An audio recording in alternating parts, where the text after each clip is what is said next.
Hi, everyone. I'm John Lind, the founder and chief editor at Healthcare IT Today. We're excited to bring you another in our series of interviews with top leaders in health IT. And our guest today is Punit Soni. He's CEO of Suki. Welcome back, Punit. Well, it's a pleasure to be here. Thank you for having me. Yeah, so it's been a couple years since we talked. Pretty provocative, discussion last time. So excited for this one. But for those that don't know you, tell us a little bit about yourself and Suki. Sure. My name is Punit Soni. I'm the CEO and founder of Suki. Suki is a voice-based digital assistant for doctors. Like think of it like a Siri, but for doctors. Like Siri and Alexa have skills, Suki has skills too. It can do clinical documentation. It can do coding. It can do data retrieval. You can ask questions like, Suki, what orders does this patient have, or what medications are they taking, or do they have any allergies? And Suki can answer that for you. The whole purpose is to make healthcare tech assistive and invisible so that clinicians, doctors, MAs, PAs today, nurses tomorrow, as we build the product out, can focus on what matters, which is patients. So Yeah. glad to be here. Definitely. Well, I actually have an article coming out tomorrow from when we're recording that says this is the most exciting thing since the $36 billion of stimulus for EHR. So I guess that shows where I feel about it. But, talk to us about how has the product and maybe the vision of Suki changed since we last talked, and maybe how has your view of ambient clinical voice evolved as well? Absolutely. I stand by what I said last time. I think that the way we were doing ambient at that point was not viable. Suki has always believed that if you want to make healthcare tech assistive and invisible, you have to make something that's pure software that can be deployed at scale, that can be then used at a price point that you are, whether you're a family practice person or an orthopedics person, orthopedics surgeon or somebody else, you should be able to use it. And putting humans behind the loop to actually clean up the data and then paste that into the EHRs is not a very scalable system. That's basically virtual scribes. Nothing wrong with that, but that's not AI. I would say since then, data has progressed, AI has progressed, generative AI models have come into play, and ambient, pure play, pure software ambient clinical documentation is a reality now, and it can be done. So if you think about Suki, how has our product strategy changed? Not really much. We said we would build a digital assistant for doctors. We said it would have three skills: clinical documentation, coding, and data retrieval. In clinical documentation, today we are the only solution in the market that you can use to dictate, give it commands. You can say, create a new clinical note, insert this, change that, submit the note, or put it in ambient mode. So just put it there between a doctor and a patient, and it will generate suggestions for you that you can then accept and submit to the EHR. So the theory, the framework is the same. The use cases are the same. Large language models have obviously come into play, but vanilla large language models don't really help. You have to still tune these models, use the right data, use EHR data in a way that you can actually build something that's much more accurate and relevant to the encounter patient and doctor under consideration. So exciting times, lots For going sure. on, but also the tip of the iceberg. It is interesting, right? Because it is such it's here now, as you kind of said, and it's available to be used and experienced. So, but we are still at the beginning. You talked about, I think, some differences, between yourself and some of the others. But how else do you think your solution compares to others? Like, I mean, we've had Nuance's DAX, DAX Express. I think it's called DAX Copilot now. They can't keep up. AWS HealthScribe, Ambience Healthcare, OnPoint Yeah. Healthcare Solutions. I could go on and on, right? But how do you think it compares? I mean, I think the command one is interesting versus the ambient. That's one element. Anything else that you think kind of differentiates you? Yeah. I'll start by making a philosophical point, then I'll go into the four things that actually I think are different, and actually the four things that you should be looking at when you look at this space. Philosophically, first of all, I was thinking about this the other day. Every 3 months, a new company pops out that says it's going to do clinical documentation. In some ways, you feel like a genius because 5 years ago you started a company in this space, and now everybody is starting a company in this space. On the other side, the question to ask is it all the same? Does it really even matter? Are they all interchangeable? let's say there are about 20 odd companies now that actually say they do this. In my humble opinion, the primary question to ask is, can you deploy this product safely, securely, with data centricity, compliance, privacy taken care of in enterprise health systems at scale and redundancy that actually is deserving of the infrastructure and people and patients who go to those health systems, which is where the majority of the revenue in the country in healthcare is. Sure. Now, of those 20 odd small companies that have popped up, in my opinion, there's probably only 2.5 companies today that actually can deploy in large enterprise health systems. The reason this matters is that if you're a small group somewhere and you want to actually pick a solution, you probably want to take a look not just at scalability and AI and all of those things, but you also want to make sure your data is going to the right place, that you're in compliance, that the data is not retained in any way that's actually harmful, etc. So, number one, philosophically, this is a noisy space, but actually, there's only 2.5 companies, in my opinion. Nuance being one, us being another. There could be something else that might pop out that actually, literally, will run into in large health systems. Period. That competition hasn't really changed much, even with the advent of all of the work that's happening. So that's one comment. Now, the quick, rundown on the four things that make Suki different. Yeah. Better or worse, let the market decide. Different, I can point out. So, number one, we are the only solution in the market that can do dictation, commands, and ambient in the same application. This matters because doctors don't necessarily only use one or the other. Depending on situation, they might use all sorts of modalities. It should all work together. Number two, we are the only solution in the market which actually breaks down these suggestions and provide them in a user interface where they can click to accept. So they are in control of the discrete data and suggestions, not necessarily just the entire note as a blob. And you're able to click to accept, swipe to dismiss, or use voice and edit it very seamlessly. This matters because if the clinician is not in the control of the output of the AI, you cannot control what shows up in the system of record, and then the downstream impact of that is pretty high. So that's number two. Number three is that for every single AI engineer that I have in the team, there are at least 2 engineers who work on plumbing. What that matters is we have the most detailed EHR integration in the market with Epic, with Cerner, with Athena. About 2 weeks ago, we announced a partnership with Meditech. So with Meditech, this is not the same as, oh, I'll take your schedule and show you stuff. This is actually almost like Google Docs. You can write a note in Suki or start a note in Suki. You can finish it in Epic. You can blend the two and they will show up. Depending, no matter where you start and where you end, the content blends, discrete data is populated exactly the way as if a human was doing it. This, in my opinion, is the single biggest challenge in actual adoption of AI in health systems, which is EHR integration, compliance, privacy, security. So that's number three. Fourth, we are pure software. And most of the stack is built homegrown. I have my own speech recognition systems. I use third party and first party, but I have my own. I have my own intent extractors. I have 22 patents in this stack that we have actually accumulated over the years. And the reason all this matters is because the cost structure is closer to what a compute cost will be, which is why our price point is much lower than what you would expect an enterprise grade solution to be in the market. Look at Nuance's price point, for example. So those are the four reasons.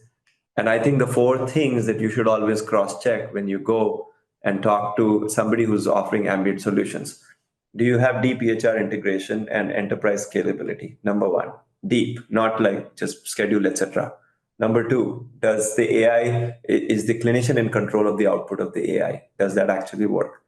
Number three, it's pure software. Does it use any humans? If it's pure software, what part of the stack you own and where does the data go? Because that actually will explain to you what the price point of this will be. So that matters. And then, of course, number four, well, am I going to have to work with 3 different companies, one for dictation, one for commands, and one for ambient? Or is this going to be a whole speech AI layer on top of that's used by my entire clinicians?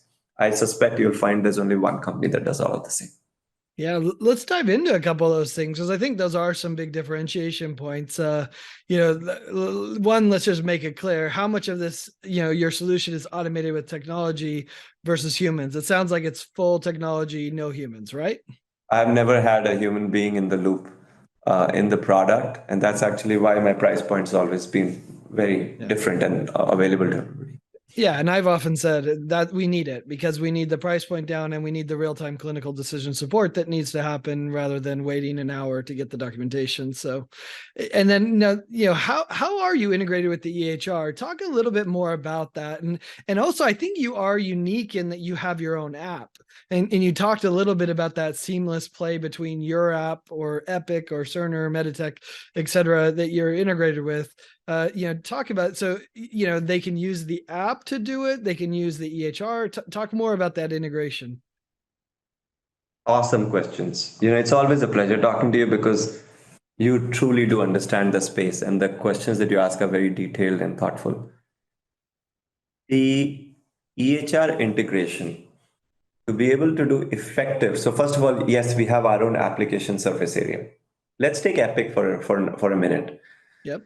It will matter that people are able to use Suki on a mobile app, or they can use it on a computer on a web app.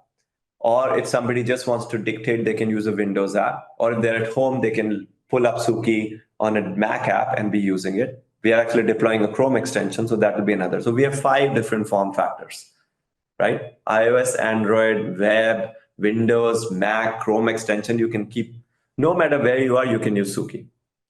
Some people will then say, all of this is great, but I also want to use it within Epic. So what if actually, something like the Haiku app has an interface that allows us to actually trigger Suki? That's something that Epic has said that they actually want to do in general, and that's something we're working with Epic to me. If you are going to put a stance together which says that there is only one way that you should use a product, you're going to lose a lot of doctors, because clinically they have their workflows they have set up over decades, and they will work the way they work. So we have to meet them where they are, which is why you have to have all these form factors, including integrations into EHRs. In Meditech, we have a Chrome extension that overlays on top of Meditech so that you can use it in Ambient and the information shows up in Meditech. That's another way of actually integrating or embedding. So first point is you need to have all these form factors, and you need to think of your surface area and the EHR surface area as a continuum, and doctors will use whatever they want to use. So that's one point. Now, on EHR integration, regardless of which surface area you use, the data has to show up in the right place and inside the EHR. This does not necessarily mean just like, patient context or schedule. It It's also not a means that the PDF dump history, to the EHR. right? Not, yeah, or a PDF dump to an EHR, which is not enough. You Yep. need to be able to put history where history goes. You need to, if it's Athena, then section wise, you put review systems where review system goes. Where you have problems, you put problems. If you have ICD-10 codes you have recommended, they need to show up in the right place so the revenue cycle actually follows. All of this work has to be done regardless of whether the doctor started from Suki, started from an EHR, and ended in Suki, did a pre-charting flow where they had somebody else do it and then pulled it in. No matter what happens, the data has to show up in the right place. EHR integration that actually can enable pre-charted content, blended content, start and end in one place content, emergency medicine or urgent care flows, telehealth flows. We are launching inpatient next week in a big release, inpatient flows, ambulatory flows, all of this has to work. Then somebody should be able to say they have done EHR integration. Interesting. So and in talk my to us. humble opinion, Yeah, go actually, ahead. this is a little bit of a surprise for me. In my humble opinion, even Nuance is not close, to doing this. I don't know how. They have access and relationships with the EHRs better than us, but they're not there. And so we are probably the only ones who can actually say we have this wide variety of EHR integrations available for supporting workflows of clinicians. Interesting. So talk to us about the workflow of a clinician. What does that look like? It sounds like there's multiple. So maybe what are some of the common workflows that you see? Are you seeing them, with a phone and they turn on the ambient? Are you seeing them using desktops? Like talk about, what Yeah. should they expect if they're a user that wants to use Suki?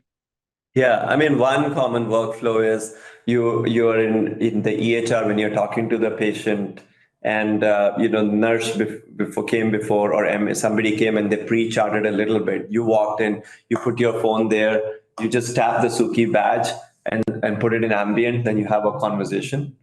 And once you're finished with the conversation, you pick up the phone and basically you select a note type, your note type, the way you like your note. And then basically it will take the patient context, it will take your writing style, it will take your note type, and it will then use all of this information along with the audio of the encounter to generate suggestions. You look at the suggestions, you tap to accept, you swipe one away, you insert using voice, a normal review of systems.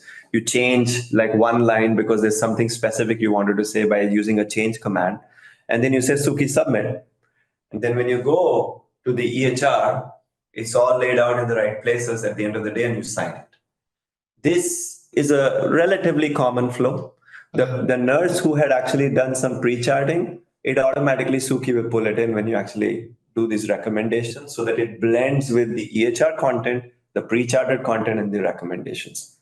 Prior problems might be pulled in because you've already dealt with that, and then so on and so forth. So we meet them where they are. This is a very common workflow, but to be honest, we have thousands and thousands of doctors, and somehow I feel like we have hundreds and hundreds of different ways in which these folks use the product. Every doctor wants to be their own little snowflake, right? Which I guess is now a political term, but yeah, be careful with that. Yeah, exactly. No intent there. But does a clinician have to change the way that they're talking with Suki in the exam room to make it work? What are you experiencing there? That is it that pure ambient thing, or do you see an evolution of how they see the patient? I always find it interesting to hear how this changes.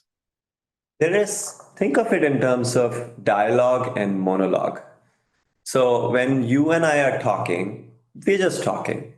It's really, at some point of time, it's a human tendency. You're going to just have a discussion. We do recommend that you be more detailed so that you can actually express everything that you want to talk about than not. If you actually have ambient technology in the room, Suki is listening to you and doing stuff. But beyond that, we don't really ask for much. Now, sometimes what happens is there are certain things you don't really want to talk about. It's in your head.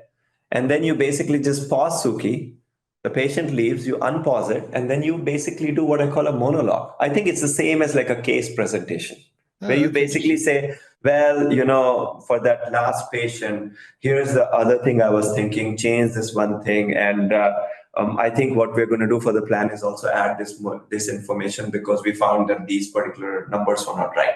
Like that kind of stuff. Suki, stop. So now you did dialogue, you did monologue. It takes all of that.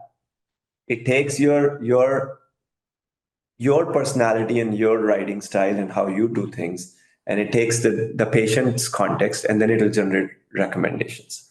When then later on you see the recommendations and you want to edit it, then you just speak naturally again. You say, well, can you change abdomen to be distended and tender, or change this one thing here? You just talk to it and it'll make those changes.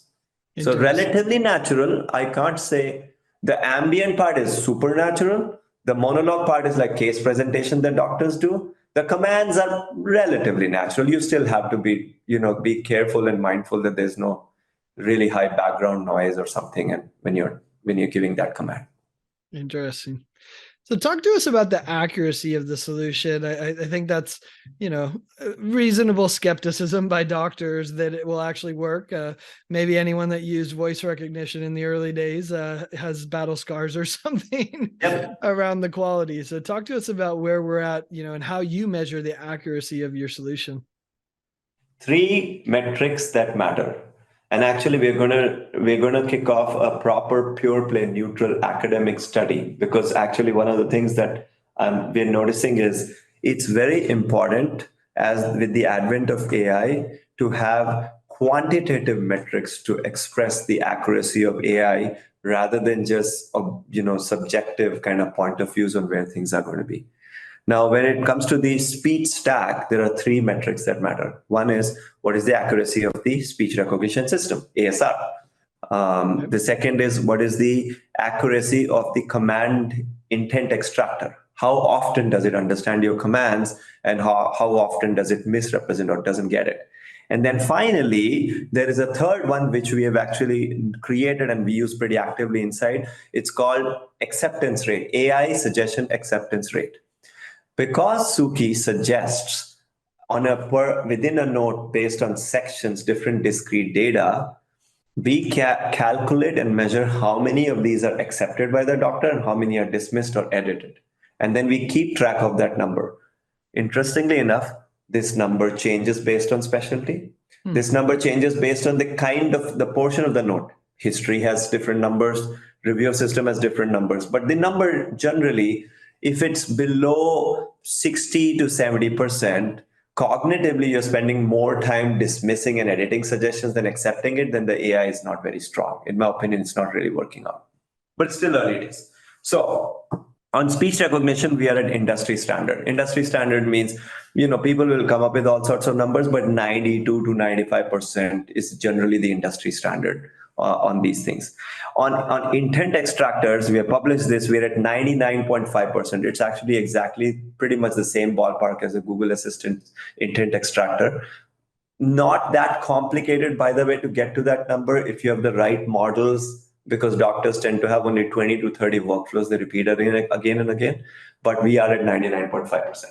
Now, on the acceptance rates, these numbers keep evolving for us. But today, the general average number we have is around 84.3% acceptance rate for our AI suggestions. When we dig deeper, we find that for something like history of present illness, the number is about 91, 92%. And then there are places in the problem area where we are probably closer to 78 to 79%. That's an area where we need to do more work, put more data and more tuning. So this is generally the spectrum we are seeing. We are going to probably publish publicly these numbers because I think it will prompt the rest of the industry to consider publishing similar numbers so we can actually have a quantitative discussion rather than, based on press and perception.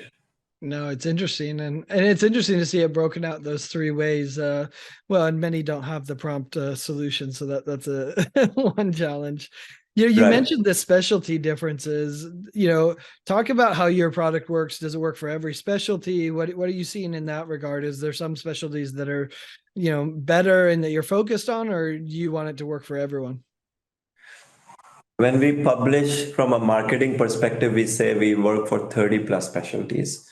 In my understanding, we work much better for certain specialties than others. And as time goes by, those other specialties will catch up. I'll talk a little bit about what working better versus not means and what kind of things you do to make it better. And then I can talk about the specialties. So working better means, in the simplest way to say, is acceptance rate is very high. The general AI suggestion acceptance rate is very high. Now, if you're talking about a clinician who has basically nothing, even 80% acceptance makes them supremely happy. So I'm not correlating this to NPS. NPS is a whole different story. You can get really happy people with things that still need to be improved right now. Sure. But acceptance rate in general being very high is the number I look at. The way you make these numbers go high over time is by training, first of all, the ASR to understand the terminology of particular specialties. Actually, not a very complicated problem to solve. And then once you have done that, then using the context, note types, structure, oncology is a very different structure from cardiology to family practice, to tune and train the models so that they can actually present content that's closer to that particular specialty. And then you're able to kind of like modify it. Now we have millions of patient encounters, obviously cleaned up, anonymized, to be able to train these things. But, depending upon what your user base is, it's smarter in certain areas. In certain areas, it still needs more data. In Suki, we have seen family practice to be a slam dunk. just works. We have also seen sub-surgical specialties where we generally have large swath of user bases, orthopedics being one, cardiology being another. Oddly enough, we have for some reason a lot of ophthalmologists, that being another. It's actually pretty good. It's pretty up there. OBGYN actually is one more that actually has really taken off. It works beautifully, the acceptance rates are high. There are niche specialties where we can do a lot better. They're probably the ones that I'm not mentioning right now. I'll give you a completely left field example. We actually just deployed in one of the largest veterinarian, setups. This is not human medicine, but and it turns out the ASR needs way more tuning for vet terms because they're different. And suddenly we have a lot of work to do to actually catch up there. Behavioral, where you have long form, 1 hour long conversations with lots of novellas that have to be coming out of it, we are okay with. I think we still need to do a lot better in actually maintaining state for such a long time and being able to extract the right information. So, did I answer your question? But that's generally how we are actually dealing with these. Definitely. It's fascinating to hear. I have about 6,000 other questions, but unfortunately we're at time, but I'm sure we'll have. You're going to see me in 2 years, right? So, well, it's like I told everyone that I've had on this topic, I said, yeah, I could talk to you in 6 months and it will have a totally another story. Although it's probably more like 2 months the way it's evolving. It's progressing. So where can people go to learn more about Suki? And I'm sure some people are going to want a demo. Yeah, just go to suki.ai, www.suki.ai.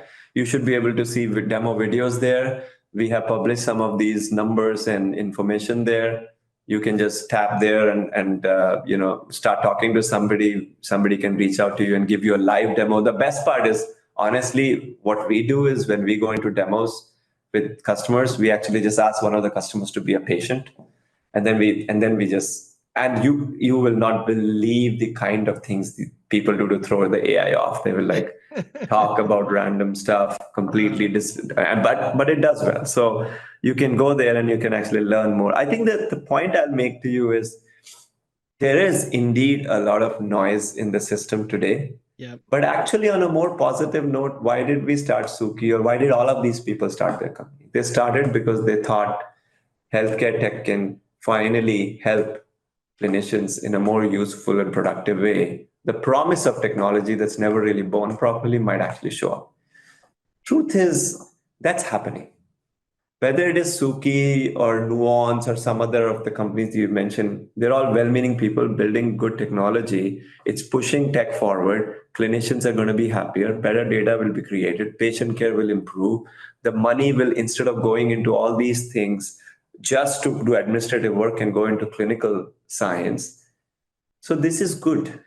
Yeah. It's actually a promising world to be in. And in my humble opinion, we are all better off because of it today. Yeah, absolutely. Well, Punit, I appreciate you taking time to share your story and the continued evolution of Suki. And as you started, I think we're just at the beginning. So excited to continue following along with you. And thanks so much for sharing your insights and perspectives. And thanks everyone for watching and listening. If you want to find more great healthcare IT content like this, be sure to check it out at healthcareittoday.com or search for Healthcare IT Today on your favorite podcasting application. Thanks, Punit. Thank you. It was a pleasure talking to you.